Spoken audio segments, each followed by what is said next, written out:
밀라노의 주인이 바뀌었습니다. 개막 48시간 만에 이탈리아는 지워지고 삼성과 코리아하우스가 그 자리를 차지했습니다. 대체 여기가 밀라노입니까? 평창입니까? 수조원을 쓴 경기장은 텅 비었는데 한국이 만든 두 개의 요새 앞엔 새벽 4시부터 수천 명의 오플런 행렬이 이어지는 기이한 역설. 이탈리아가 차린 밥상을 대한민국이 통째로 삼켜버린 무혈점령의 현장, 그 통쾌한 전말을 지금 공개합니다. 신사숙녀 여러분, 현재 밀라노의 기온은 영하 20도입니다.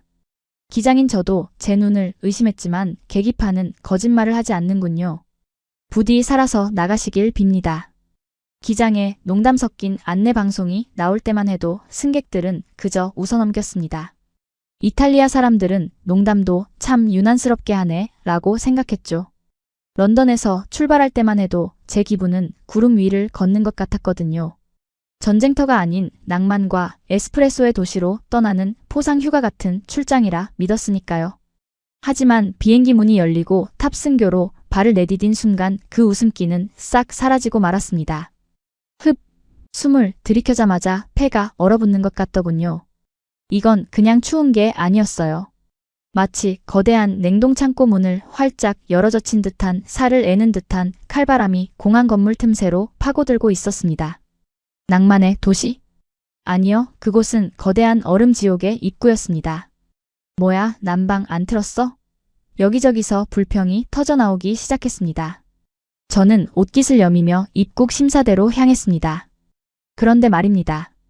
공항 로비에 들어선 순간 저는 제 눈을 의심하고 말았습니다. 보통 올림픽 개최 도시에 공항이라 하면 화려한 환영 현수막과 빠릿빠릿한 자원봉사자들 그리고 최첨단 안내 로봇들이 분주하게 움직이는 게 정상이잖아요. 지난번 도쿄 때도 베이징 때도 심지어 그전 평창 때는 말할 것도 없었죠. 하지만 눈앞에 펼쳐진 광경은 개판 딱 그 두 글자였습니다. 입국 심사줄은 끝이 보이지 않을 정도로 길게 늘어서 있는데 창구에 앉아있는 직원은 고작 3명뿐이더군요. 그나마 한 명은 옆 사람과 잡담을 나누느라 여권을 쳐다보지도 않고 있었습니다. 천장에 매달린 거대한 전광판들은 반쯤 꺼져 있거나 시스템 점검 중이라는 붉은 글씨만 깜빡거리고 있었어요. 야, 비켜, 비켜. 뒤에서 누군가 거칠게 제 등을 밀치더군요. 돌아보니 중국인 단체 관광객들이었습니다. 수십 명이 한꺼번에 몰려와서 소리를 지르는데 질서란 건 찾아볼 수가 없었어요. 그들은 마치 피난민처럼 짐 보따리를 이고 지고 서로 먼저 나가겠다고 아우성을 치고 있었습니다. 시장 바닥도 이것보단 나을 겁니다. 영국 신사로서의 채통을 지키려 애쓰며 겨우겨우 심사대를 통과했습니다. 하지만 진짜 재앙은 수암을 찾는 곳 백이지 클레임에서 기다리고 있었죠. 컨베이어 벨트가 멈춰 있었습니다. 아니, 정확히 말하면 멈춘 게 아니라 죽어 있었습니다. 수백 명의 승객이 멍하니 서서 텅 빈 벨트만 바라보고 있는데 공항 직원 한 명이 하품을 쩍 하며 다가오더군요. 실례합니다. 제 짐이 안 나옵니다. 방송 장비가 들어있다고요? 제가 다급하게 물었죠. 여기서 잠시 제 소개를 해야겠군요. 저는 BBC 수석기자 토마스입니다. 산전수전 다 겪은 베테랑인 제가 고작 짐 하나 때문에 이렇게 당황하는 게 우스워 보이십니까? 하지만 제 가방엔 런던 본사에서 지급받은 5만 파운드 한국 돈으로 약 8천만 원짜리 최신 렌즈와 편집 장비가 들어있었습니다. 그거 잃어버리면 저는 심할서가 아니라 사표를 써야 합니다. 그런데 그 직원의 대답이 가관이었습니다. 아, 오늘 너무 추워서 기계가 얼었어요. 센서가 오작동을 일으켜서 짐들이 다른 터미널로 갔을 수도 있고 뭐 기다리면 나오겠죠. 아마도 지금 올림픽 개막이 코앞인데 방송 장비가 어디 있는지도 모른다는 게 말이 됩니까? 제가 BBC 기자증을 들이밀며 따지려 들자 그는 귀찮다는 듯 어깨를 으쓱하더니 이탈리아 특유의 제스처를 취하며 툭 내뱉더군요. 릴렉스, 릴렉스. 여긴 이탈리아라고요. 낭만을 즐기세요. 짐이야 뭐 내일 나오면 다행이고 안 나오면 운명 아니겠습니까? 피가 거꾸로 솟는다는 게 뭔지 그때 처음 알았습니다. 이게 선진국입니까? G7 국가의 행정력이 고작 이 수준이란 말입니까? 주위를 둘러보니 저만 당한 게 아니더군요. 일본 기자단으로 보이는 무리도 발을 동동 구르고 있었습니다. 그 깐깐하기로 소문난 일본 친구들이 멘붕에 빠져서 종이 지도를 펼쳐 들고 우왕좌왕하는 꼴이라니. 스미마생. 제 짐은 도쿄에서 직항으로 왔는데 시스템 에러입니다. 전산망이 불안정해서 추적 코드가 안 떠요. 일본 기자가 땀을 뻘뻘 흘리며 항의했지만 돌아오는 건 무심한 손사래뿐이었죠. 그들은 여전히 팩스 용지 같은 종이 서류를 들고 다니며 수기로 뭔가를 체크하고 있었는데 전산이 마비된 상황에선 그 아날로그 방식조차 무용지물인 듯했습니다. 최첨단 시대에 종이라니 옆에서 보는 제가 다 답답하더군요. 저는 끓어오르는 화를 억누르며 일단 공항 밖으로 나가기로 했습니다. 장비야 나중에 찾더라도 일단 숙소에 가서 기사부터 보내야 했으니까요. 최악의 올림픽 시작이라는 헤드라인을 뽑으면서 말이죠. 자동문이 열리고 공항 청사 밖으로 나가는 순간 저는 두 번째 충격을 받았습니다. 아까 비행기에서 내릴 때 느꼈던 추위는 예고편에 불과했거든요. 밀라노의 밤거리는 문자 그대로 얼어붙어 있었습니다. 도로는 빙판길로 변해 있었고 택시 승강장엔 택시가 단 한 대도 없었습니다. 영하 20도의 한파에 폭설까지 겹치면서 밀라노의 교통 시스템이 완전히 마비된 겁니다. 화려한 패션 위크의 도시는 온데간데 없고 제 눈앞엔 그저 차갑고 캄캄한 어둠만이 깔려 있었습니다. 이때까지만 해도 저는 몰랐습니다. 이 어둠 속에서 유일하게 빛나는 진짜 주인을 만나게 될 줄은 말입니다. 택시. 사람들이 도로 한복판으로 뛰어들며 손을 흔들었지만 지나가는 차들은 쌩하니 무시하고 지나가 버렸습니다. 그때 제 옆에 서 있던 중국인 여성이 바닥에 주저앉아 울음을 터뜨리더군요. 그녀의 스마트폰은 추위에 배터리가 방전됐는지 까만 화면만 비추고 있었습니다. 추워. 너무 추워. 엄마. 그녀의 입에서 나오는 하얀 입김이 순식간에 성애로 변해 머리카락에 달라붙는 게 보였습니다. 상황이 심각했습니다. 이건 단순한 불편함이 아니었어요. 공항버스는 1시간째 오지 않고 안내 데스크는 텅 비었고 밖에는 살인적인 추위가 몰아치고 있었으니까요. 저도 주머니 속에 아이폰을 꺼내 우버를 호출하려 했지만 화면 상단에 뜬 서비스 불가 지역이라는 메시지만 저를 비웃고 있었죠. 통신망 과부하로 데이터마저 터지지 않는 상황. 세계 최고의 패션 도시라던 밀라노가 순식간에 고립된 무인도처럼 느껴지더군요. 젠장 이게 무슨 꼴이야. 여기서 얼어 죽는 건 아니겠지? 그때였습니다. 제 옆에서 펄럭이는 소리와 함께 비명 같은 탄식이 들려왔습니다. 고개를 돌려보니 아까 수화물센터에서 봤던 그 일본 기자들이었습니다. 아, 내 지도 잡아. 그들은 믿기지 않게도 이 디지털 시대에 커다란 종이 지도를 펼쳐 들고 호텔 위치를 찾고 있었습니다.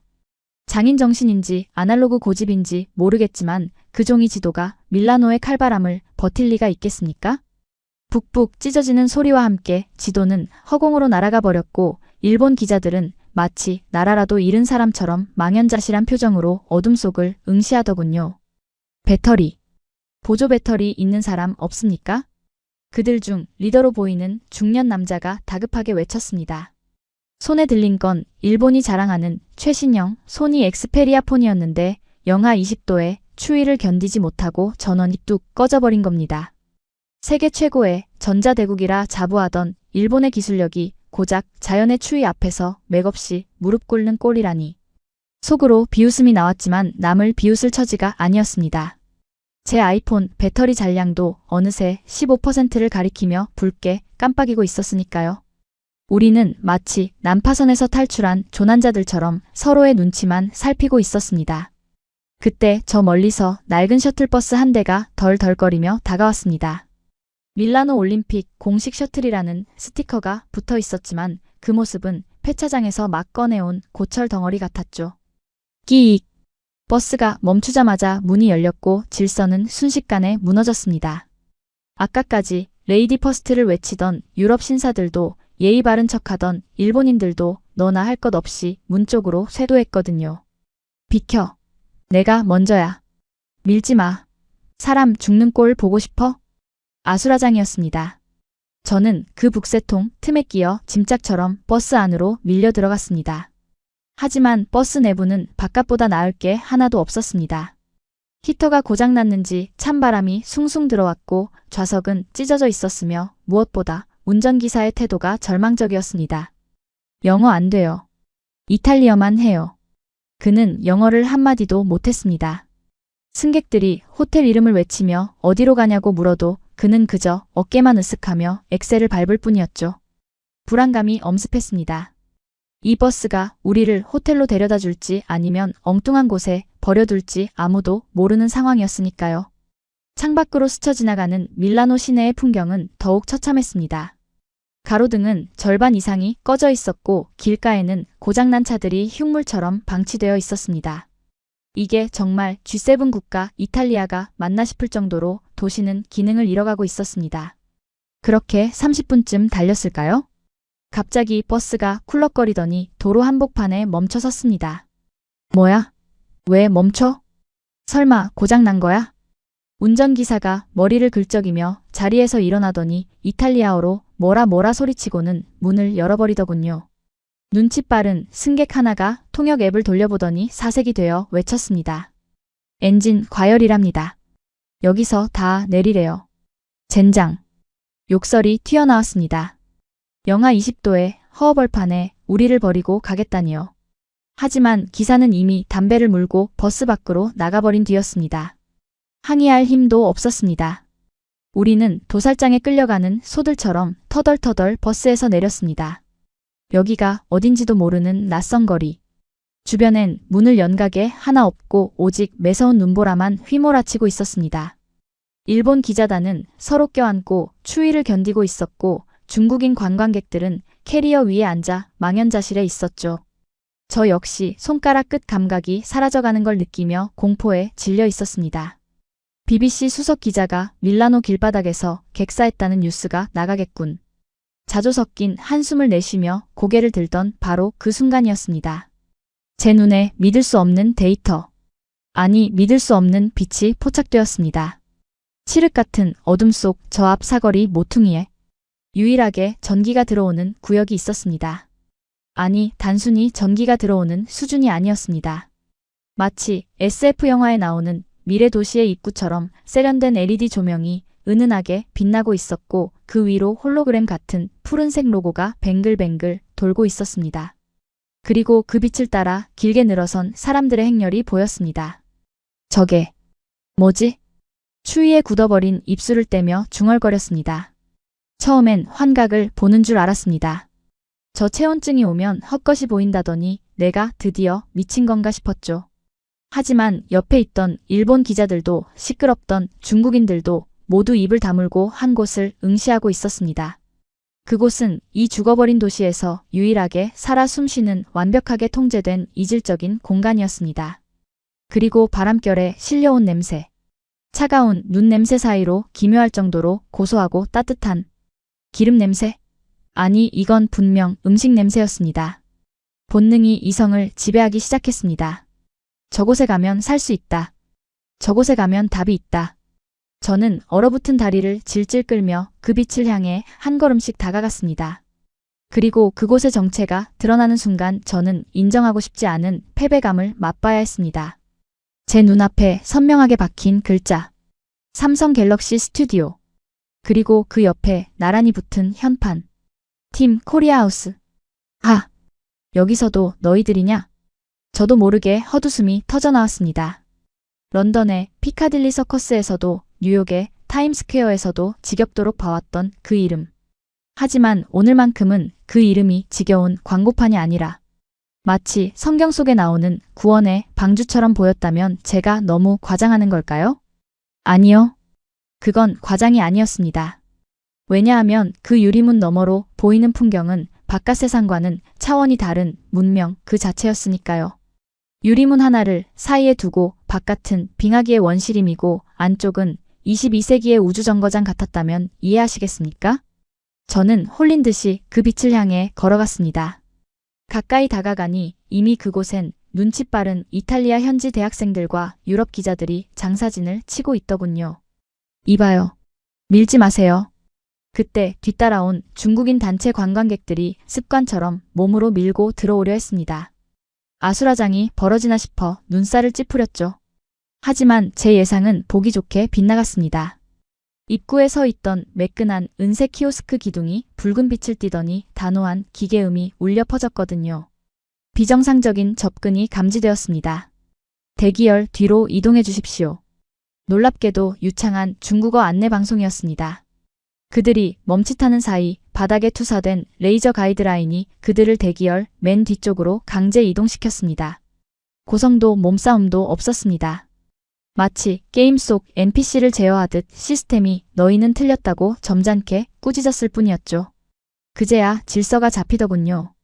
제 차례가 되어 키오스크 앞에 서자 화면은 0.5초 만에 제 얼굴을 스캔하고 BBC 기자증 정보를 인식해냈습니다.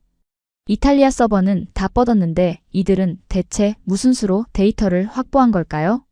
의구심을 가질 새도 없이 투명한 유리문이 열렸습니다. 그리고 그 순간 후! 제 얼굴을 감싸는 믿을 수 없을 만큼 따뜻하고 쾌적한 공기. 보통 히터를 세게 틀면 숨이 막히기 마련인데 이곳은 달랐습니다. 마치 봄날의 햇살을 옮겨놓은 듯한 훈훈함이 감돌았으니까요.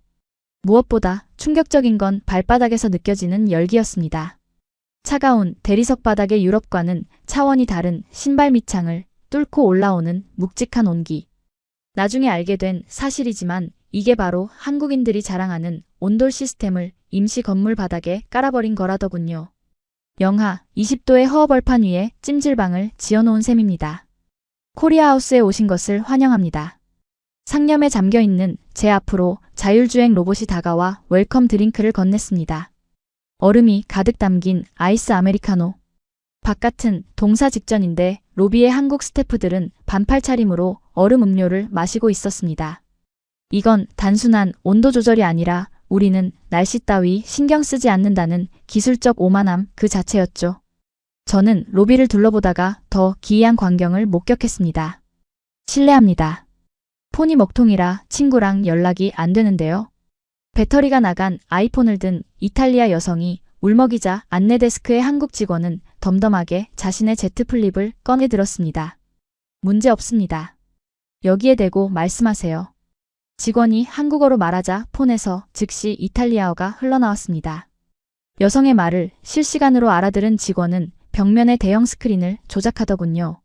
그러자 드론이 촬영한 시내 열화상 영상이 뜨면서 고립된 친구의 위치가 붉은 점으로 표시되었습니다. 셔틀 2호차를 보냈습니다. 10분이면 도착합니다. 통역 앱에 딜레이도 버벅거림도 없었습니다. 자국 경찰도 포기한 일을 지구 반대편에서 온 이방인들이 원격 제어로 해결하고 있는 겁니다. 이곳은 단순한 쉼터가 아니라 마비된 밀라노를 대체하는 임시 컨트롤 타워였습니다. 그때 등 뒤에서 낯익은 목소리가 들려왔습니다. 아까 밖에서 종이 지도를 날려먹은 그 일본 기자단이었습니다. 저기, 스미마생. 충전 좀 할 수 있을까요? 돼지코가 안 맞아서. 그들이 내민 건 110V 전용 플러그였습니다. 이 비상사태에 변환 어댑터도 없이 온 거죠. 한국 직원은 한숨을 쉬지도 않았습니다. 그저 멀티 어댑터가 달린 초고속 충전 허브를 말없이 꺼내주더군요. 꽂으세요. 15분이면 완충됩니다. 아, 아리가또.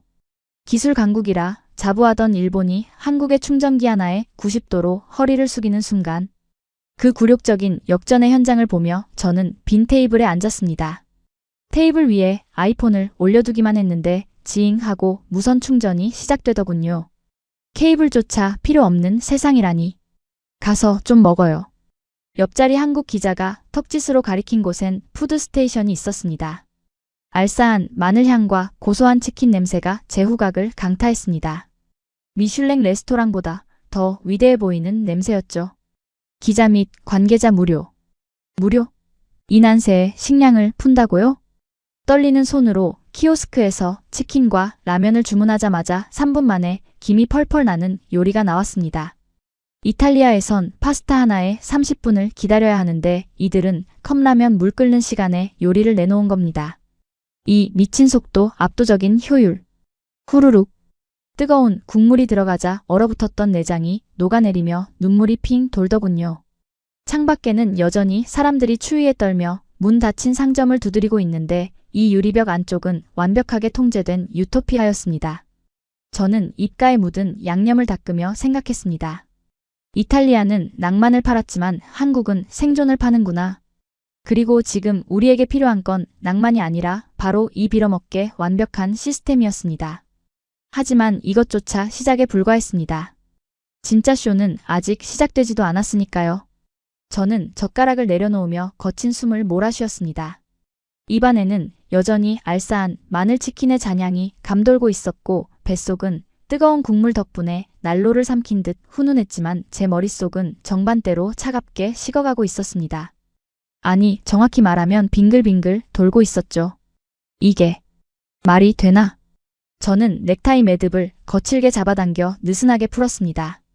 갑자기 목이 조여오는 것 같았거든요. 이 상황이 너무 완벽했습니다.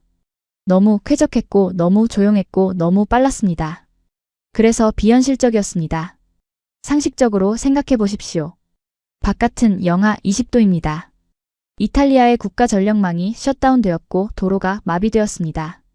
그런데 고작 아시아에서 온 기업 부스 따위가 이 허허벌판에서 혼자 24시간 풀가동을 하고 있다고요? 그것도 공짜로 음식을 뿌려가면서 후, 식은땀이 등줄기를 타고 흘러내렸습니다. 갑자기 속이 울렁거렸습니다. 이건 배가 불러서가 아니라 인지 부조화가 가져온 멀미였습니다. 내가 알고 있는 세상의 법칙이 무너지는 느낌. 유럽이 표준이고 아시아는 그저 열심히 따라오는 추격자일 뿐이라는 내 견고한 세계관에 이 빌어먹게 완벽한 공간이 균열을 내고 있었습니다. 그래, 이건 쇼야. 저는 흔들리는 눈동자로 주위를 빠르게 훑었습니다. 분명 어딘가에 트릭이 있을 겁니다. 이건 삼성이 VIP들을 속이기 위해 만든 거대한 세트장일 게 분명했습니다. 헐리우드 영화 세트장처럼 겉만 번지르르하고 뒤쪽은 엉망진창인 그런 가짜 말입니다. 속을 뻔했군. 젠장, 내가 누구야? BBC 수석 기자라고. 저는 자리에서 벌떡 일어났습니다. 의자가 뒤로 밀리며 드르륵 소리를 냈지만 아무도 신경 쓰지 않았습니다. 사람들은 저마다 스마트폰을 충전하거나 따뜻한 국물을 마시며 안식을 즐기고 있었으니까요. 그 평온한 표정들이 저를 더 화나게 만들었습니다. 너희들은 속고 있는 거야. 내가 밝혀내주지. 저는 비틀거리는 걸음으로 로비를 가로질러 건물 안쪽으로 향했습니다. 직원들이 선생님, 그쪽은 관계자 외 출입 금지입니다. 라고 외치는 소리가 들렸지만 못 들은 척 무시했습니다. 어차피 뒤쪽으로 가면 발전기를 돌리느라 시커먼 매연을 뿜어대고 전선들이 엉켜 스파크가 튀는 난장판이 펼쳐져 있을 테니까요. 그 아수라장을 찍어서 보도하면 이 가소로운 한국의 기적도 끝장일 테니까요. 저는 관계자 외 출입금지라고 적힌 철문을 거칠게 밀어젖혔습니다. 자, 어디 한번 보자고. 너희들의 추악한 민낯을. 하지만 문을 연 순간 저는 입을 떡 벌린 채 그 자리에 얼어붙고 말았습니다. 없었습니다. 굉음을 내는 디젤 발전기도 기름 냄새도 땀 흘리며 뛰어다니는 인부들도 없었습니다. 그곳에는 오직 소름 끼칠 정도의 고요함만이 흐르고 있었습니다. 마치 SF 영화에 나오는 우주선 엔진룸처럼 은색으로 빛나는 거대한 서버렉들이 도열해 있었고 그 사이를 푸른색 LED 불빛만이 규칙적으로 깜빡이며 숨을 쉬고 있었습니다. 우웅하는 아주 미세한 저주파 소음만이 이곳이 살아 움직이는 거대한 심장부임을 알리고 있었죠. 이게 다 뭐야? 저는 떨리는 손으로 벽면을 짚었습니다. 그때 제 옆을 지나가던 젊은 한국인 엔지니어 한 명이 저를 보고 멈춰 섰습니다. 그는 당황하거나 화를 내기는커녕 쓰고 있던 AR 글래스를 살짝 들어 올리며 무심하게 묻더군요. 길을 잃으셨나요? 화장실은 반대편입니다. 그의 태도가 너무나도 차분해서 오히려 제가 범죄자가 된 기분이었습니다. 저는 억지스러운 용기를 짜내어 그에게 쏘아붙였습니다. 이봐요. 당신들 지금 어디서 전기를 끌어다 쓰는 겁니까? 이탈리아 전력망은 다 죽었는데 몰래 비상 발전기라도 돌리는 거 아닙니까? 그 매연은 다 어디로 빼고 있는 거죠? 제 목소리가 갈라져 나왔습니다. 제발 그렇다고 몰래 기름을 떼고 있다고 말해달라는 애원이나 다름없었습니다. 하지만 그 엔지니어는 피식 웃음을 터뜨리더군요. 마치 유치원생의 엉뚱한 질문을 들은 선생님처럼 말입니다. 발전기요? 아, 그런 구석기 시대 물건은 안 씁니다. 탄소 배출 규제 때문에 벌금 물거든요. 그럼 이 엄청난 전기는 다 어디서 나오는 건데? 제가 악을 쓰듯 소리치자 그는 손가락으로 바닥을 가리켰습니다. 발 밑에요. 여기 전체가 거대한 배터리 팩입니다. ESS라고 들어보셨죠? 한국에서 가져온 수소 트럭 50대가 지하에서 전력을 공급하고 있고 낮에 태양광 패널로 충전해 둔 잉여 전력을 끌어다 쓰는 겁니다. 이 정도 부스 하나 돌리는 건 일도 아니죠. ESS? 수소 트럭? 그 단어들이 제 뇌를 강타했습니다. 그제야 벽면에 붙어있는 모니터의 수치들이 눈에 들어왔습니다. 에너지 출력 안정적, 이산화탄소 배출량 0.00%, 0%. 이들은 이 재난 상황에서 환경오염을 단 1g도 발생시키지 않고 이 거대한 요새를 돌리고 있다는 겁니까? 다리가 풀려서 주저앉을 뻔했습니다. 저는 비틀거리며 서버실을 빠져나왔습니다. 아니야. 전기는 그렇다 쳐. 통신은? 인터넷은 어떻게 설명할 건데? 제 의심병은 멈추지 않았습니다. 아니, 멈출 수 없었습니다. 인정하는 순간 제가 평생 쌓아온 자부심이 무너질 것 같았으니까요. 저는 복도 끝에 있는 유리벽 너머를 쳐다봤습니다. 그곳은 상황실처럼 보이는 곳이었는데 수십 개의 모니터가 벽면을 가득 채우고 있었습니다. 저는 유리에 얼굴을 바짝 들이대고 안을 들여다봤습니다. 모니터에는 밀라노 시내의 CCTV 화면뿐만 아니라 전 세계의 뉴스 채널들이 동시에 송출되고 있었습니다. CNN, BBC, NHK, CCTV. 그런데 말입니다. 그 모든 채널의 화면 하단에는 똑같은 자막이 흐르고 있었습니다. 속보, 밀라노 대정전. 신호 끊김. 오직 BBC의 화면만이 지직거리며 끊기고 있었고 NHK는 아예 송출이 중단되어 컬러바만 떠 있었습니다. 하지만 화면 중앙에 떠 있는 실시간 갤럭시 S25 캠이라고 적힌 창 하나만은 마치 8K 영화처럼 선명하고 깨끗한 화질로 현장을 중계하고 있었습니다. 말도 안 돼. 위성을 통째로 빌리기라도 했단 말인가? 그때였습니다. 상황실 문이 열리고 정장을 입은 30대 초반의 남자가 걸어 나왔습니다. 한 손에는 태블릿을, 다른 한 손에는 커피를 든 그는 저와 눈이 마주치자 가볍게 목례를 하더군요. 그의 명찰에는 총괄 프로듀서 인공지능 AI 사업부라고 적혀 있었습니다. 저는 그를 붙잡았습니다. 예의고 뭐고 따질 때가 아니었습니다. 당신들 대체 정체가 뭐야? 어떻게 당신네 회선만 살아있는 거지? 이탈리아 통신사도 복구를 못하고 있는데? 그는 제 멱살 잡힌 옷깃을 우아하게 털어내며 아주 유창한 영국식 영어로 대답했습니다. 토마스 씨? BBC 맞으시죠? 아까 치킨은 입에 맞으셨나 모르겠네요. 네. 내 이름을 어떻게? 입구에서 안면 인식하셨잖습니까? 저희 데이터베이스에 기자님 기사가 4,200건 정도 아카이빙 되어 있더군요. 최근 기사들의 논조가 좀 아시아에 비판적이시던데? 그는 빙긋 웃으며 제 폐부를 찔렀습니다. 얼굴이 화끈거렸습니다. 발가벗겨진 기분이었습니다. 그는 태블릿 화면을 제 눈앞에 들이밀었습니다. 보시다시피 저희는 현지망을 쓰지 않습니다. 여기 있는 수천 대의 갤럭시 디바이스들이 서로를 연결하는 메시 네트워크를 형성하고 있거든요. 기기 하나하나가 작은 기지국 역할을 하는 셈이죠. 그리고 그 데이터를 적외도 위성으로 다이렉트로 쏘아 올립니다. 이탈리아 통신망이 죽든 말든 저희는 상관없다는 뜻입니다. 메시 네트워크. 이론으로만 들었던 그 기술을 이들은 재난 현장에서 실전으로 구현하고 있었습니다. 그는 멍하니 서 있는 저에게 쐐기를 박듯 한마디를 더 얹었습니다. 아, 그리고 기자님. 지금 런던 본사에서 기자님을 애타게 찾으시던데요? 연결해드릴까요? 뭐? 그가 자신의 스마트폰을 건넸습니다. 화면에는 BBC 뉴스데스크 전화 수신 중이라는 글자가 선명하게 떠 있었습니다. 저는 떨리는 손으로 전화기를 받아 귀에 댔습니다. 여보세요? 토마스. 맙소사 살아있었군요. 지금 밀라노에 나가 있는 특파원 20명 중에 연락 닿는 사람이 당신밖에 없어요. 대체 어디 있는 겁니까? 편집장의 다급한 고함 소리가 고막을 때렸습니다. 20명 중에 유일한 생존자. 아니, 유일한 연결자. 지금 당장 거기 상황 중계해요. 당신이 유일한 눈이고 귀입니다. 화질은 또 왜 이렇게 좋아? 방송국 카메라보다 낫잖아. 전화기를 쥔 제 손이 부들부들 떨렸습니다. 인정해야 했습니다.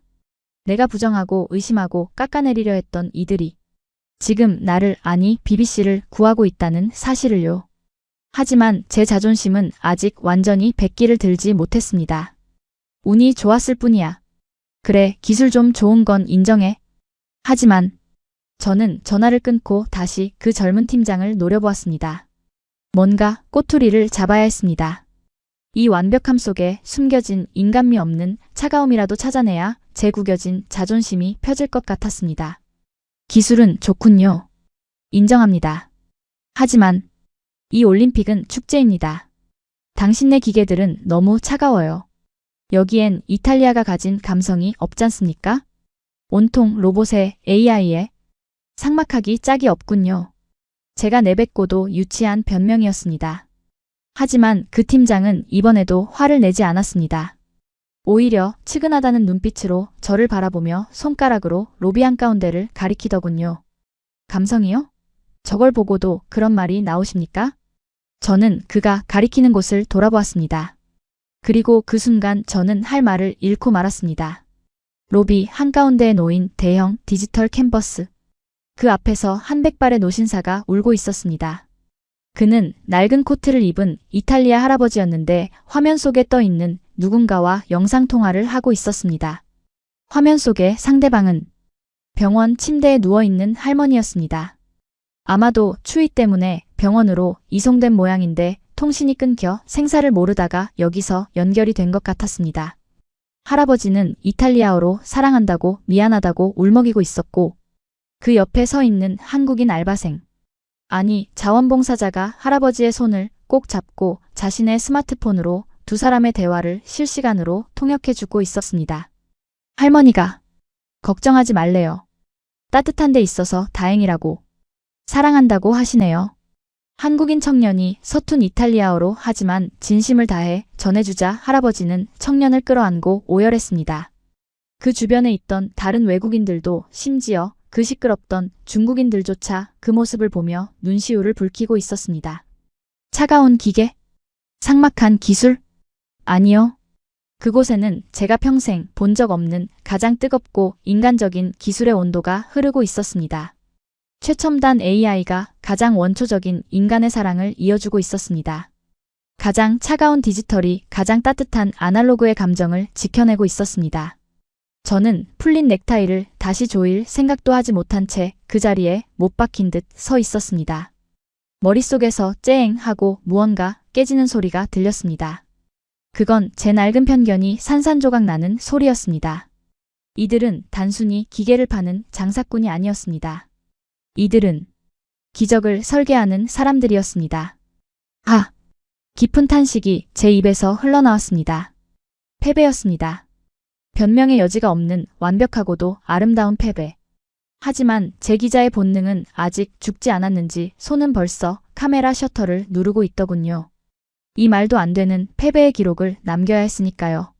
그리고 저는 직감했습니다. 이 사진 한 장이 내일 아침 전 세계 신문의 일면을 장식하게 될 거라는 사실을요. 찰칵. 셔터 소리가 채 잦아들기도 전이었습니다. 평화롭던 코리아 하우스의 공기가 날카로운 파열음 하나로 산산조각 났습니다.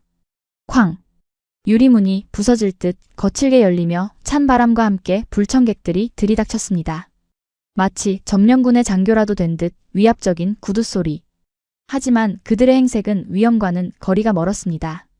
눈이 잔뜩 쌓인 밍크 코트를 입고 덜덜 떨고 있는 남자, 이탈리아 올림픽 조직위의 고위 간부인 안토니오였습니다. 그리고 그 뒤에는 비단뱀처럼 눈을 가늘게 뜬 일본 외교관 다나카와 뚱한 표정의 중국 재벌 왕 회장이 수행원들을 거느리고 서 있었죠. 이들은 밀라노의 밤을 지배하는 권력자들이었지만 지금 이 순간만큼은 그저 추위에 쫓겨온 굶주린 짐승들처럼 보였습니다. 하지만 그들의 입에서 나온 첫 마디는 도움 요청이 아니었습니다. 야, 책임자. 책임자 어디 있어? 안토니오가 고함을 질렀습니다. 그의 입에서 뿜어져 나오는 하얀 입김이 로비의 따뜻한 공기를 더럽히는 것 같더군요. 그는 다짜고짜 로비 한가운데로 성큼성큼 걸어오더니 아까 할아버지와 통화하던 자원봉사자 청년의 어깨를 거칠게 밀쳤습니다. 비켜. 당장 책임자 불러와. 누가 허락도 없이 여기서 전기를 펑펑 쓰라고 했지?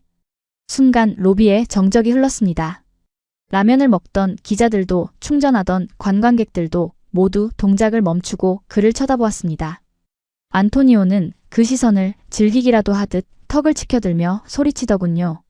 밀라노 시민들은 지금 어둠 속에서 떨고 있는데 너희들만 이렇게 호의호식하는 게 말이 된다고 생각하나? 이건 에너지 절도야. 시 당국의 전력망을 해킹해서 끌어다 쓰는 게 분명해. 기가 찼습니다. 방금 전 제가 했던 멍청한 의심을 이 작자는 확신에 차서 떠들고 있었습니다. 자신들의 무능으로 도시를 마비시켜 놓고 그 책임을 유일하게 불을 밝힌 한국에게 뒤집어 씌우려는 저 뻔뻔함. 그때 일본의 다나카 외교관이 안경을 고쳤으며 거들고 나섰습니다. 그는 안토니오보다 더 교묘하고 더 비열한 논리를 들이대더군요. 소우데스네. 이건 올림픽 정신 위배입니다. 공정한 경쟁을 해야 하는데 한국팀만 이렇게 안락한 환경을 독점하는 건 명백한 불공정 행위죠. IOC에 제소할 겁니다. 그는 주머니에서 수첩을 꺼내 뭔가를 적는 신용을 하며 한국 직원들을 노려보았습니다. 지금 당장 이 시설을 조직위 임시본부로 징발하겠습니다. 여기 있는 음식과 전력은 모두 올림픽 조직위원회 자산으로 귀속합니다. VIP들이 추위에 떨고 있으니 일반인들은 즉시 내보내세요. 귀를 의심했습니다. 징발? 귀속? 도와달라고 무릎을 꿇어도 모자랄 판에 남의 집에 쳐들어와서 안방을 내놓으라니요. 이건 외교적 결례를 넘어선 날강도 짓이나 다름없었습니다. 심지어 중국의 왕 회장은 한술 더 떴습니다. 그는 지갑에서 두툼한 유로화 뭉치를 꺼내더니 카운터 위에 툭 던지며 거만한 표정으로 말했습니다. 야, 여기 있는 거 내가 다 산다. 치킨이고 라면이고 싹 다 내 방으로 가져와. 그리고 저기 안마 의자 있는 방 거긴 내가 쓸 테니까 냄새나는 놈들은 다 치워. 그가 손가락질한 곳에는 아까 그 이탈리아 할아버지가 앉아 계셨습니다. 왕 회장의 수행원들이 험상궂은 표정으로 할아버지에게 다가가더군요. 노신사는 겁에 질려 몸을 움츠렸고 통역을 돕던 한국 청년이 온몸으로 그들을 막아섰습니다. 손대지 마십시오. 여기는 누구나 쉴 수 있는 공간입니다. 뭐? 이 건방진 알바생 주제에? 안토니오가 청년의 멱살을 잡으려 손을 뻗었습니다. 상황이 험악해졌습니다. 저도 모르게 카메라를 든 손에 힘이 들어갔습니다. 이건 선을 넘었습니다. 아주 세게 넘었죠. 당장 전원 꺼. 내 말을 안 들으면 밀라노 경찰을 동원해서 이 불법 건축물을 강제 철거해버리겠어. 안토니오가 벽면에 있는 메인 컨트롤 패널을 향해 손을 뻗었습니다. 자신의 무능을 감추기 위해 남의 성공을 파괴하려는 추악한 질투. 내가 못 가지면 너희도 가질 수 없어라는 전형적인 패배자의 심보였습니다. 저는 숨을 죽였습니다. 한국인들이라면 보통 이럴 때 어떻게 하던가요? 예의 바르게 사과하며 한 발 물러서거나 좋은 게 좋은 거지 라며 타협하려 들지 않을까요? 동방예의지국이라는 별명답게 이 무례한 서양의 권력자들 앞에서 고개를 숙이지 않을까 걱정되었습니다. 하지만 제 걱정은 기우에 불과했습니다. 그때까지 상황실 안에서 조용히 모니터만 보고 있던 한 남자가 천천히 걸어 나왔습니다. 아까 저에게 커피를 건넸던 그 젊은 팀장. 아니, 총괄 프로듀서였습니다. 그는 안토니오가 뻗은 손을 가볍게 하지만 단단하게 쳐내며 앞을 가로막았습니다. 탁! 경쾌한 소리와 함께 안토니오의 손이 허공에서 멈췄습니다. 로비의 공기가 순식간에 차갑게 얼어붙었습니다. 감히 네가. 안토니오가 얼굴을 붉히며 소리치려 했지만 프로듀서는 그에게 말할 틈조차 주지 않았습니다. 그는 아주 낮고 서늘한 목소리로 입을 열었습니다. 영어가 아닌 또렷한 한국어로요. 손 치우십시오. 손모가지 날아가기 전에. 통역기가 그 말을 이탈리아어로 번역해 내기도 전에 살기가 등골을 스치고 지나갔습니다. 그의 눈빛은 더 이상 아까의 친절한 서비스맨이 아니었습니다. 그것은 침입자를 발견한 맹수의 눈 혹은 시스템의 오류를 삭제하려는 냉정한 관리자의 눈이었습니다. 뭐라고? 안토니오가 당황해서 뒷걸음질 쳤습니다. 프로듀서는 옷매무새를 다듬으며 삐딱하게 고개를 기울였습니다. 안토니오 위원장님 그리고 다나카 서기관님. 뭔가 착각하고 계신 모양인데? 그는 벽면의 스크린을 손가락으로 가리켰습니다. 화면에는 실시간 전력 사용량 그래프가 떠 있었습니다. 저희가 쓰는 전기는 이탈리아 정부 소유가 아닙니다. 저희가 직접 가져온 수소와 태양광이죠. 즉 사유재산이라는 뜻입니다. 그런데 절도? 징발? 그가 헛웃음을 터뜨렸습니다. 그 웃음소리가 어찌나 차갑던지 듣는 제가 다 오싹하더군요. 도둑놈은 우리가 아니라 아무 대책 없이 손님들을 얼어 죽게 만든 당신들이지. 주제 파악 좀 하시죠. 이건 외교 문제야. 한국 대사를 부르겠어. 다나카가 핏대를 세우며 소리쳤습니다. 하지만 프로듀서는 눈 하나 깜짝하지 않았습니다. 오히려 한 걸음 더 다가가 다나카의 코앞까지 얼굴을 들이밀었습니다. 부르세요. 지금 당장. 안 그래도 우리 쪽 법무팀이 당신들 고소하려고 대기 중인데 잘됐네. 업무방해, 허위사실 유포, 그리고 그는 바닥에 떨어진 할아버지의 낡은 모자를 주워 털며 중국 왕 회장 쪽을 쏘아보았습니다. 우리 손님들에 대한 폭행 미수까지. 국제재판소까지 한번 가볼까요? 우린 시간 많은데? 그의 뒤로 건장한 체격의 한국 보안 요원들이 어둠 속에서 스윽 걸어 나왔습니다. 그들의 가슴에는 S1 보안요원이라는 마크가 선명하게 박혀 있었습니다.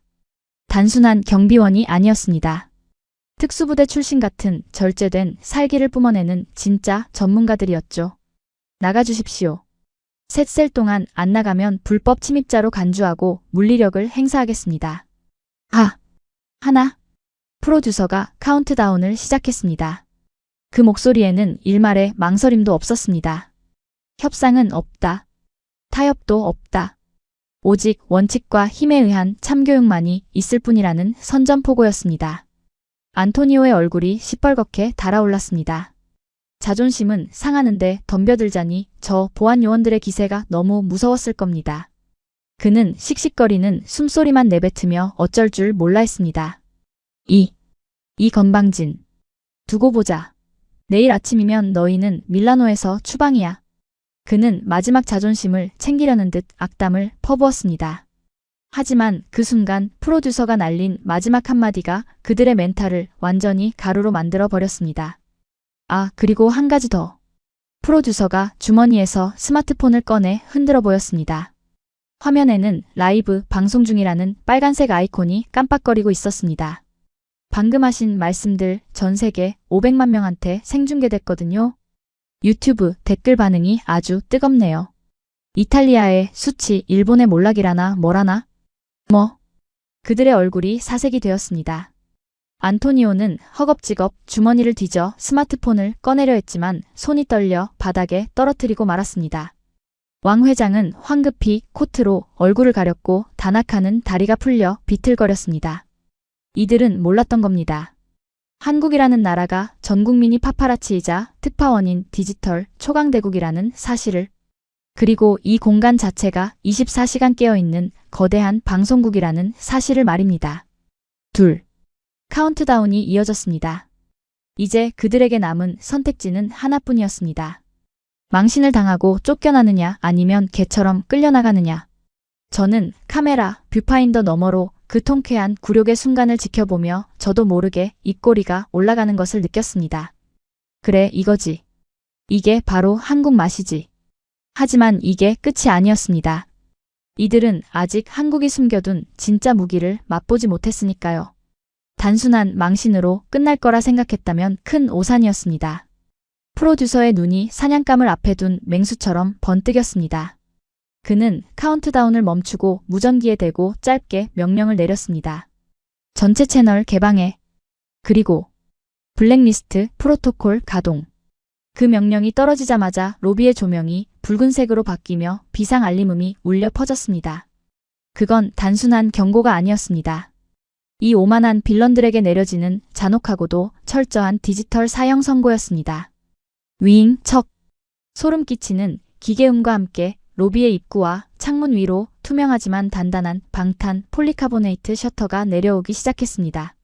마치 거대한 짐승의 입이 닫히듯 바깥 세상과 이곳을 완벽하게 차단해버리는 소리였죠. 순식간에 코리아하우스는 열린 광장에서 밀실 신문장으로 변모했습니다. 뭐야? 문 열어.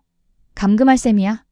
안토니오가 당황하여 소리쳤지만 이미 셔터는 바닥에 단단히 고정된 뒤였습니다. 붉은 조명 아래서 한국 프로듀서의 얼굴은 더 이상 친절한 서비스맨이 아니었습니다. 그는 마치 재판정에선 냉혈한 검사처럼 손에 든 태블릿 화면을 손가락으로 가볍게 튕겼습니다. 감금이라니요? 보호입니다. 폭도가 난입했으니 올림픽 안전규정 제14조 2항에 의거 시설을 봉쇄하고 위협 요소를 격리하는 중이죠. 물론 그 위협 요소는 바로 당신들이고. 이 미친. 내가 누군지 알아? 이탈리아 조직위 부위원장이야. 외교 면책 특권이 있다고. 안토니오가 품에서 신분증을 꺼내 흔들었습니다. 하지만 프로듀서는 코웃음을 쳤습니다. 면책 특권? 아직 상황 파악이 안 되시나 본데? 그는 태블릿을 조작해 로비 중앙의 대형 스크린에 문서를 띄웠습니다. 복잡한 법률 용어들이 빼곡한 계약서였습니다. 중요한 부분에는 붉은색 형광펜이 그어져 있더군요. 올림픽 파트너십 협정 제4조 2항. 여기 보이십니까? 올림픽 공식 파트너사가 운영하는 독점 구역 내에서는 해당 기업 본국의 보안 프로토콜과 치외법권적 지위를 한시적으로 인정한다. 즉, 이 셔터가 내려온 순간부터 여기는 밀라노가 아니라 대한민국 영토나 다름없다는 뜻입니다. 당신들은 지금 남의 나라 땅에 들어와서 난동을 부린 테러리스트 취급을 받아도 할 말이 없다는 거죠. 안토니오의 눈동자가 지진이라도 난 듯 흔들렸습니다. 법을 무기로 삼으려던 그가 오히려 더 상위법인 IOC 조약에 의해 손발이 묶여버린 겁니다. 그때 옆에 있던 일본의 다나카가 나섰습니다. 그는 여전히 깐깐한 표정으로 안경을 추어 올리며 이 상황을 논리로 뒤집으려 했습니다. 억지 부리지 마십시오. 조약은 그렇다 쳐도 기술적으로 당신들은 규정을 위반했습니다. 아까 말했듯 당신들이 쓰는 전기는 불법 개조 발전기에서 나온 거 아닙니까? 탄소 배출 규제 위반으로 제소하면 삼성은 올림픽 스폰서 자격을 박탈당할 겁니다. 다나카는 회심의 미소를 지었습니다.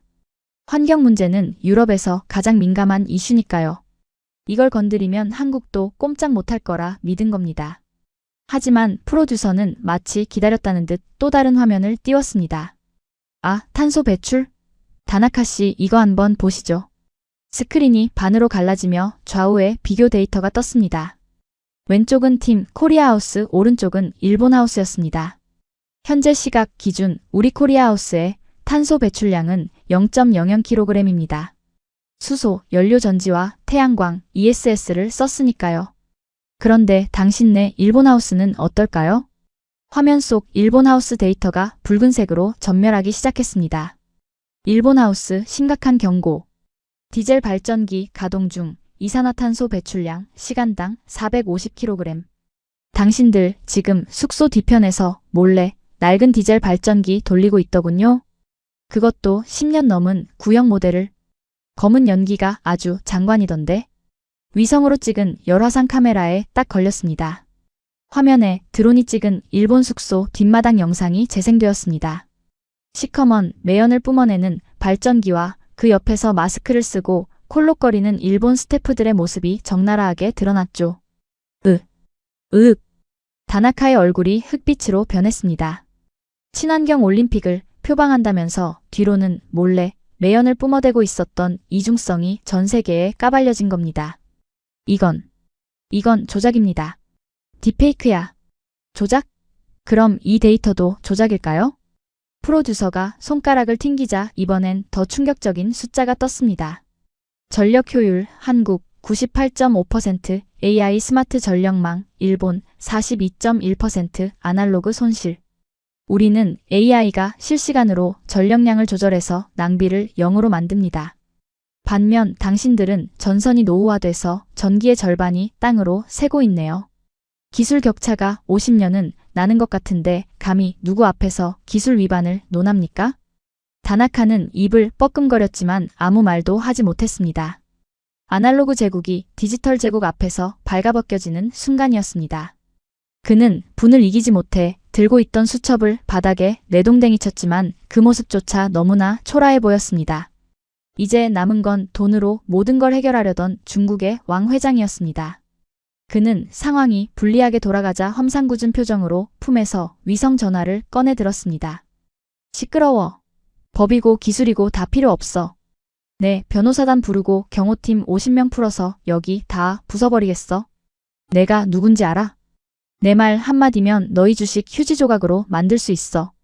왕 회장은 자신만만하게 통화 버튼을 눌렀습니다. 하지만 뚜 전화기에서는 건조한 연결음조차 들리지 않았습니다. 그저 신호 없음 메시지만 뜰 뿐이었죠. 뭐야? 왜 안 터져? 위성 전화인데? 왕 회장이 전화기를 흔들어대며 소리쳤습니다. 프로듀서가 한심하다는 듯 혀를 찼습니다. 왕 회장님, 여기 들어오실 때 안내 문구 안 읽으셨습니까? 본 시설은 보안을 위해 능동형 전파 차단 구역으로 설정되어 있습니다. 허가되지 않은 주파수는 전부 차단됩니다. 당신 전화기 지금은 그냥 비싼 벽돌입니다. 그럼 와이파이 내놔. 왕 회장이 다급하게 카운터로 달려가 자신의 스마트폰을 들이밀었습니다. 프로듀서는 순순히 고개를 끄덕였습니다. 아, 와이파이는 열려 있습니다. 쓰세요. 삼성 게스트 프리입니다. 왕 회장은 허겁지겁 와이파이를 연결하고 은행 앱을 켰습니다. 돈을 송금해서 사람을 부르려는 심산이었겠죠. 하지만 앱을 실행하고 지문 인식을 하는 순간 삐익! 그의 스마트폰에서 날카로운 경고음이 울리더니 화면 전체가 붉은색으로 잠겨버렸습니다. 금융 보안 경고. 거래 차단됨. 녹스 시스템에 의해 의심스러운 활동 감지됨. 이게 뭐야? 내 계좌가 왜 막혀? 아, 말씀드리는 걸 깜빡했네요. 저희 보안 시스템 녹스는 글로벌 금융 범죄 데이터베이스와 연동되어 있습니다. 회장님, 작년에 마카오에서 자금 세탁 혐의로 인터폴 적색 수배 명단에 관찰 대상으로 오르셨더군요. 프로듀서의 목소리는 너무나 차분해서 더 잔인하게 들렸습니다. 저희 시스템이 회장님의 접속을 해킹 시도 및 자금 세탁 위험으로 간주하고 자동으로 글로벌 금융망에 블랙리스트 코드를 쏘아 보냈습니다. 아마 지금쯤 스위스 본사, 홍콩 지사, 뉴욕 계좌까지 싹 다 동결됐을 겁니다. 푸는데 최소 3주는 걸릴 텐데 괜찮으시겠습니까? 네. 내 돈. 30억 달러가. 왕 회장은 다리에 힘이 풀려 그 자리에 주저앉고 말았습니다. 돈이면 다 되는 줄 알았던 졸부가 그 돈이 흐르는 디지털 고속도로의 통행료를 징수하는 한국의 시스템 앞에 무릎을 꿇은 겁니다. 법, 기술, 자본. 3명의 빌런이 자랑하던 무기가 단 5분 만에 그것도 손가락 하나 대지 않고 완벽하게 무력화되었습니다. 로비에는 무거운 침묵만이 흘렀습니다. 그들은 이제 분노가 아닌 공포에 질린 눈으로 프로듀서를 올려다보고 있었습니다. 하지만 프로듀서의 처형은 아직 끝나지 않았습니다. 그는 주머니에서 자신의 스마트폰을 꺼냈습니다. 벨이 울리고 있었거든요. 화면을 확인한 그는 옅은 미소를 지으며 전화기를 안토니오의 눈앞에 보여주었습니다. 발신자 이름. 이탈리아 총리. 어이쿠, 총리님이시네요. 안토니오 위원장님 휴대폰은 꺼져 있으니까 저한테 직접 연락을 주셨습니다. 위성을 통해서요. 총리님? 안토니오의 얼굴이 백지장처럼 하얗게 질렸습니다. 프로듀서는 스피커폰 버튼을 누르고 전화기를 테이블 위에 올려놓았습니다. 여보세요? 삼성 책임자입니까? 지금 유튜브 라이브 보고 연락했습니다. 정말 면목이 없습니다. 이탈리아 총리의 목소리는 떨리고 있었습니다. 분노가 아니라 처절한 부끄러움과 다급함이 묻어나는 목소리. 지금 전 세계가 밀라노를 비웃고 있습니다. 제발 그 방송 좀 꺼주십시오. 그리고 우리 측 인사들의 결례는 제가 국가 차원에서 정식으로 사과하고 배상하겠습니다. 안토니오, 그 멍청한 자식은 당장 파면시킬 테니 제발. 총리의 애원하는 목소리가 로비에 쩌렁쩌렁 울려 퍼졌습니다. 안토니오는 총리님, 그게 아니라 라고 변명하려 했지만 입이 떨어지지 않았습니다. 이미 그는 정치적으로 사형 선고를 받은 거나 다름없었으니까요. 프로듀서는 차갑게 대꾸했습니다. 총리님, 사과로 끝날 일이 아닙니다. 지금 이 사람들은 우리 직원과 노약자를 위협했습니다. 저희는 원칙대로 처리하겠습니다. 원하는 건 다 들어주겠소. 제발 올림픽이 중단되는 것만은 막아주시오. 전기든 통신이든 당신네가 주도권을 쥐고 좀 도와주시오. 결국 항복선언이 나왔습니다. 이탈리아 정부가 공식적으로 자신들의 무능을 인정하고 한국 기업에게 올림픽의 운영권을 사실상 넘기겠다고 읍소한 것입니다. 프로듀서는 그제야 만족스러운 듯 고개를 끄덕였습니다. 알겠습니다. 그럼 지금부터 밀라노 올림픽의 메인 컨트롤 권한은 저희 팀 코리아가 인수합니다. 이의 없으시죠? 물론입니다. 감사합니다. 감사합니다. 통화가 끊어졌습니다. 프로듀서는 천천히 고개를 들어 바닥에 널브러진 3명의 패배자들을 내려다보았습니다. 그의 눈빛은 마치 쓰레기를 보는 듯한 경멸로 가득 차 있었습니다. 들으셨죠? 당신들은 이제 VIP가 아니라 그냥 업무 방해꾼입니다. 그는 뒤에 서 있던 보안팀장에게 턱짓으로 신호를 보냈습니다. 내보내. 자, 잠깐. 지금 밖은 영하 20도야. 얼어 죽는다고. 안토니오가 프로듀서의 바짓가랑이를 잡고 매달렸습니다. 아까의 기세등등함은 온데간데 없고 살려달라고 비는 비굴한 모습뿐이었습니다. 다나카 역시 우린 외교관이다. 인도적 차원에서. 라며 웅얼거렸지만 씨알도 먹히지 않았습니다. 프로듀서는 그들을 뿌리치며 마지막 자비를 베풀 듯 카운터에서 무언가를 집어 던져주었습니다. 바닥에 떨어진 건 손바닥만한 핫팩 3개였습니다. 인도적 차원에서 드리는 선물입니다. K 핫팩인데 성능이 아주 좋아요. 12시간은 가니까 숙소까지 걸어가는 동안은 얼어 죽진 않을 겁니다.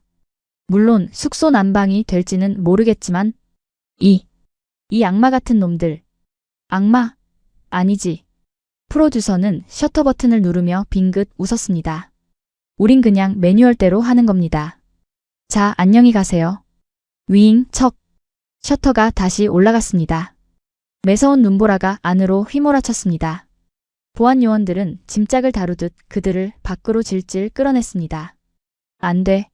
잘못했어. 문 열어줘. 제발. 그들의 처절한 비명소리가 들려왔지만 셔터는 매정하게 다시 닫혔습니다.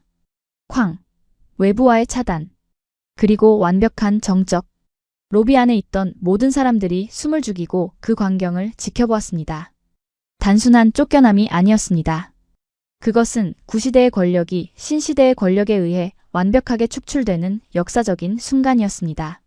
저는 카메라를 든 손을 떨면서도 이 모든 과정을 하나도 빠짐없이 기록했습니다. 뷰파인더 속의 한국인들은 환호하지도 하이파이브를 하지도 않았습니다. 그저 다시 자리로 돌아가 묵묵히 모니터를 보고 키보드를 두드릴 뿐이었습니다. 마치 벌레 한 마리를 잡고 난 뒤 다시 하던 일을 계속하는 사람들처럼. 그 태어남이 저를 더욱 전율하게 만들었습니다. 이들은 괴물이다. 진정한 강자는 소리 지르지 않는다는 것을. 진정한 지배는 칼이 아니라 시스템으로 이루어진다는 것을. 저는 오늘 이 조그만 부스 안에서 뼈저리게 목격하고 있었습니다. 그리고 그때 제 스마트폰으로 알림이 하나 떴습니다.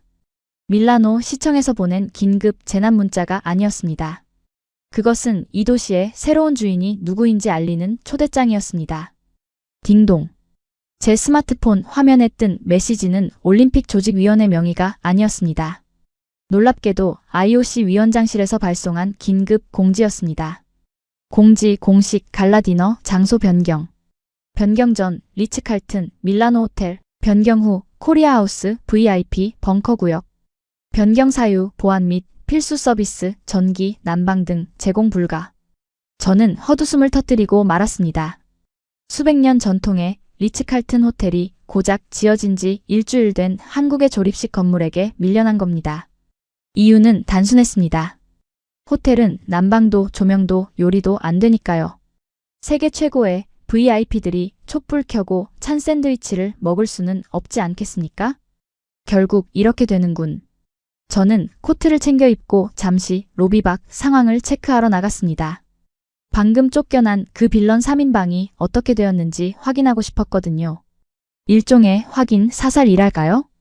유리 셔터 너머로 보이는 바깥 세상은 문자 그대로 아비규환이었습니다. 가장 먼저 눈에 띈 건 이탈리아의 안토니오였습니다.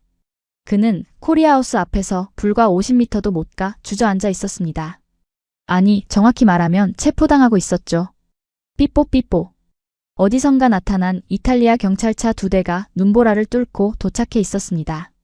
차에서 내린 경찰들은 안토니오에게 거수경례를 하는 대신 차가운 수갑을 채우더군요. 이게 무슨 짓이야? 내가 누군지 알아? 난 부위원장이라고. 안토니오가 발악했지만 경찰관은 무표정한 얼굴로 스마트폰 화면을 보여주었습니다. 거기에는 이탈리아 총리의 긴급 담화문이 생중계되고 있었습니다. 국가적 위기 상황에서 직무를 유기하고 동맹국 기업의 외교적 결례를 범해 국격을 추락시킨 안토니오 부위원장을 즉시 파면하고 직권 남용 혐의로 구속 수사할 것을 명합니다. 안토니오의 눈이 풀렸습니다. 그가 믿었던 권력, 그가 자랑하던 낭만의 나라가 그를 버린 겁니다. 그는 마치 도살장에 끌려가는 짐승처럼 질질 끌려 경찰차 뒷좌석에 처박혔습니다. 그가 남기고 간 밍크코트 자락이 눈바닥에 처참하게 뒹굴었지만 줍는 사람은 아무도 없었습니다. 그 옆 상황은 더 가관이었습니다. 중국의 왕 회장. 돈이면 귀신도 부린다던 그 천하의 졸부는 지금 고작 택시 한 대를 잡지 못해 길바닥에서 고함을 지르고 있었습니다. 야, 내가 100만 유로 14억 원 준다니까. 태우라고. 그는 지나가는 낡은 트럭을 향해 수표를 흔들어댔습니다. 하지만 트럭 기사는 창문도 내리지 않고 그냥 지나가 버리더군요. 왜냐고요? 지금 이 재난 상황에서 종이 쪼가리는 땔감 외에는 아무 쓸모가 없으니까요. 게다가 그의 계좌가 동결됐다는 소문은 이미 알리페이와 위챗을 통해 중국인 커뮤니티에 쫙 퍼진 뒤였습니다. 회장님, 저희도 이제 가봐야겠습니다. 심지어 왕 회장을 호위하던 수행원들조차 등을 돌리고 있었습니다. 급여 이체가 막혔다는 걸 안 순간 충성심도 함께 증발해버린 거죠. 야, 너희들 어디가? 돌아와. 내가 누군지 알아? 왕 회장은 눈밭에 넘어져 허우적거렸습니다. 자본주의의 괴물이 자본이 멈춘 세상에서 얼마나 나약한 존재인지 적나라하게 보여주는 장면이었습니다. 그는 결국 추위를 이기지 못하고 자신이 그토록 무시했던 길거리 노숙자들 틈에 끼어 모닥불을 쬐려다 쫓겨나는 신세가 되고 말았습니다. 그리고 마지막 기술 강국 일본의 다나카. 그는 자신의 숙소인 재팬하우스 쪽으로 비틀비틀 걸어가고 있었습니다. 하지만 그가 도착한 곳은 안락한 숙소가 아니었습니다. 콱! 어둠 속에서 물 쏟아지는 소리가 들렸습니다. 재팬하우스의 수도관이 한파를 견디지 못하고 동파되어 터져버린 겁니다. 뿜어져 나온 물은 영하 20도의 공기와 만나 순식간에 얼어붙었고 일본 숙소는 거대한 얼음 궁전. 아니 얼음 무덤으로 변해 있었습니다. 하이고. 다나카는 망연자실한 표정으로 그 얼음 덩어리를 바라보았습니다. 그들이 자랑하던 매뉴얼에는 영하 20도 동파 대응 항목이 없었나 봅니다. 아니면 팩스로 보고하느라 골든타임을 놓쳤거나요.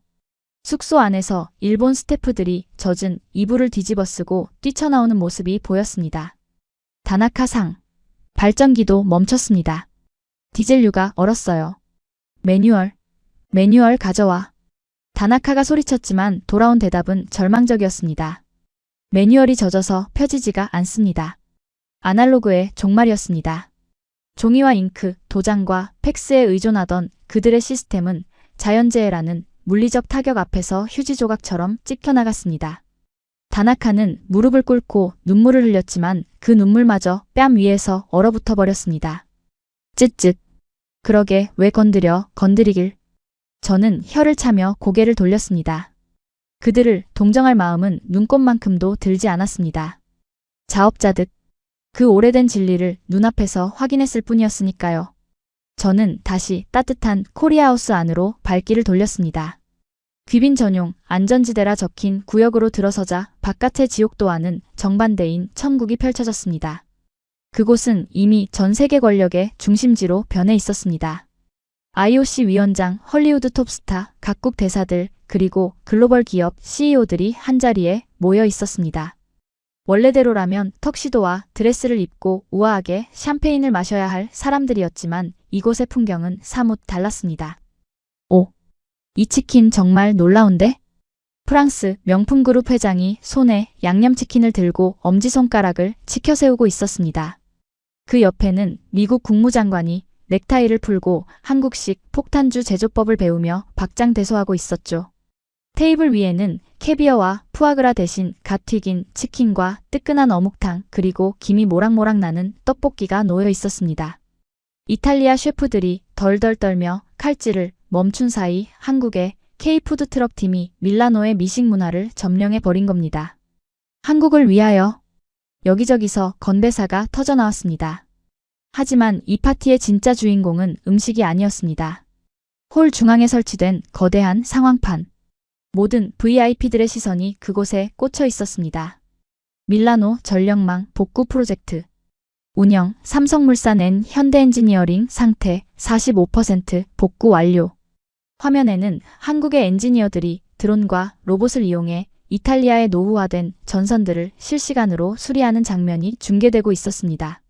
이탈리아 공무원들이 눈이 와서 못 나간다고 손 놓고 있을 때 한국 기업들은 자체 장비를 투입해 도시를 살려내고 있었던 겁니다. 저 속도 좀 봐. 독일의 자동차 회장이 감탄하며 중얼거렸습니다. 지도 위에 붉은색의 정전구역들이 하나둘씩 초록색 복구 표시로 바뀌어가고 있었습니다. 그것은 단순한 복구 작업이 아니었습니다. 유럽이 수백 년간 지켜온 자존심이 무너지고 그 자리에 한국의 기술 표준이 심어지는 역사적인 순간이었습니다. 내가 살다 이런 꼴을 다 보는군. 저는 샴페인, 아니 시원한 맥주 한 잔을 받아들며 생각했습니다. 오늘 밤 밀라노의 주인은 명백했습니다. 주최국인 이탈리아도 경제대국인 미국도 아니었습니다. 가장 춥고 어두운 밤에 유일하게 불을 밝히고 먹이고 재우고 심지어 고쳐주기까지 하는 나라. 그때 누군가 제 어깨를 톡톡 쳤습니다. 돌아보니 아까 그 프로듀서였습니다. 그는 피곤한 기색 하나 없이 여전히 맑은 눈으로 저에게 물었습니다. 토마스 기자님, 기사는 다 송고하셨습니까? 아, 네. 방금 밀라노의 함락이라는 제목으로 보냈습니다. 아마 영국인들이 아침에 일어나면 뒤집어지겠군요. 제 대답에 그가 빙긋 웃으며 주머니에서 작은 상자 하나를 꺼내 제게 건넸습니다. 그럼 이제 장비도 좀 업그레이드 하시죠. BBC 수석 기자님이 구형폰 쓰시는 거 제가 다 안타까워서 드리는 선물입니다. 상자를 열어보니 영롱하게 빛나는 최신형 갤럭시 S25 울트라 올림픽 에디션이 들어있었습니다. 뒷면에는 제 이름 이니셜인 TH가 금박으로 새겨져 있더군요. 이걸 저한테요? 뇌물 아닙니까? 제가 농담조로 묻자 그는 어깨를 으쓱했습니다. 뇌물이라니요? 재난 구호 물품입니다. 그리고 그는 제 손에 쥐어진 아이폰을 눈짓으로 가리키며 덧붙였습니다. 그거 이제 배터리도 다 됐잖아요? 우린 꺼지지 않는 빛을 드리는 겁니다. 꺼지지 않는 빛. 그 말이 제 가슴에 묵직하게 박혔습니다.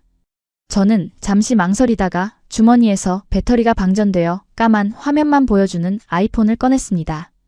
그리고 미련 없이 테이블 위에 폐건전지 수거함에 툭 던져 넣었습니다. 덜그럭. 그 소리는 마치 제가 평생 믿어왔던 서구 중심의 세계관이 쓰레기통으로 들어가는 소리처럼 들렸습니다. 저는 새 갤럭시 폰의 전원을 켰습니다. 삼성. 푸른 로고가 뜨며 화면이 밝아지는 순간 제 얼굴에도 환한 빛이 쏟아졌습니다. 고맙습니다. 잘 쓰죠. 저는 프로듀서와 악수를 나눴습니다. 그의 손은 따뜻했고 단단했습니다. 이것은 단순한 기계 교체가 아니었습니다. 저의 완전한 전향이자 새로운 시대에 대한 승복이었습니다. 이제 남은 건 이 승리의 밤을 즐기는 것뿐이었습니다. 저는 맥주잔을 높이 들고 왁자지껄한 코리아하우스의 군중을 향해 속으로 외쳤습니다. 브라보, 코리아. 당신들이 이겼어. 저는 맥주잔을 비우고 창가 쪽으로 걸어갔습니다. 어느덧 밀라노의 밤하늘이 거치고 새벽 여명이 밝아오고 있었습니다. 유리창 너머로 보이는 도시는 여전히 하얗게 얼어붙어 있었지만 어제와는 분위기가 달랐습니다. 도로 곳곳에는 한국 기업 로고가 박힌 제설차들이 굉음을 내며 눈을 치우고 있었고 전신주 위에서는 KT와 SKT 조끼를 입은 엔지니어들이 끊어진 케이블을 연결하고 있었습니다. 마비되었던 도시의 혈관을 지구 반대편에서 온 이방인들이 다시 뛰게 만들고 있는 풍경. 그것은 단순한 복구가 아니었습니다. 낡고 병든 유럽의 시스템이 젊고 강인한 한국의 시스템으로 교체되는 역사적인 현장이었습니다. 저는 손에 쥔 아직 따뜻한 온기가 남아있는 새 스마트폰을 내려다보았습니다. 갤럭시 S25 올림픽 에디션. 불과 몇 시간 전까지만 해도 저는 이 작은 기계를 그저 아이폰의 경쟁작 정도로만 생각했습니다. 하지만 지금은 압니다. 이건 단순한 통신기기가 아닙니다. 극한의 추위에서도 꺼지지 않는 배터리. 언어가 다른 노인의 유언을 통역해주는 AI. 그리고 무너진 통신망을 대신해 생명을 연결하는 네트워크. 이것은 기계가 아니라 한국인들이 세상에 내놓은 새로운 문명의 표준이었습니다.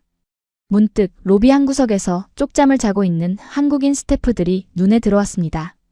화려한 승리의 주역들이지만 그들은 샴페인을 터뜨리며 자축하는 대신 다음 교대를 위해 묵묵히 에너지를 비축하고 있었습니다. 그들의 얼굴에는 오만함 대신 지독할 정도의 성실함과 책임감이 배어있더군요. 순간 등골이 서늘해졌습니다. 우리는 그동안 이들을 한강의 기적이라 부르며 그저 운 좋게 빨리 성장한 나라라고 깎아내렸을지 모릅니다. 하지만 제가 오늘 목격한 것은 기적이 아니었습니다. 그것은 수없는 실패와 도전 끝에 만들어낸 치밀하고도 압도적인 실력이었습니다. 두렵다. 솔직히 고백할건데 저는 지금 이 순간 한국이 존경스럽기보다 두렵습니다. 이들은 멈추지 않습니다. 이들은 만족하지 않습니다. 우리가 로마의 영광을 추억하며 와인잔을 기울일 때 이들은 밤새워 기술을 갈고 닦아 결국 우리를 추월해 버렸습니다. 만약 우리가 변하지 않는다면 저 얼어붙은 밖에서 떨고 있는 안토니오나 다나카처럼 우리 또한 역사의 뒤안길로 사라지게 될 거라는 서늘한 예감이 들었습니다. 띠링. 손에 든 갤럭시 폰이 진동했습니다. 런던 본사에서 온 메시지였습니다. 토마스 기사 송고했나? 제목이 너무 자극적인 거 아냐? 밀라노의 주인은 바뀌었다, 라니. 저는 피식 웃으며 답장을 보냈습니다. 자판을 두드리는 제 손가락에는 망설임이 없었습니다. 아니요, 편집장님. 제목을 바꿔야겠습니다. 밀라노가 아닙니다. 세계의 주인이 바뀌었다고 써주십시오. 오늘부로 태양은 서쪽이 아니라 동쪽에서 뜨니까요. 저는 전송 버튼을 눌렀습니다. 화면 상단에 전송 완료라는 메시지가 뜨는 순간 창밖으로 붉은 아침 해가 솟아올랐습니다. 그 빛은 정확히 태극기가 펄럭이는 코리아하우스의 지붕을 가장 먼저 비추고 있었습니다.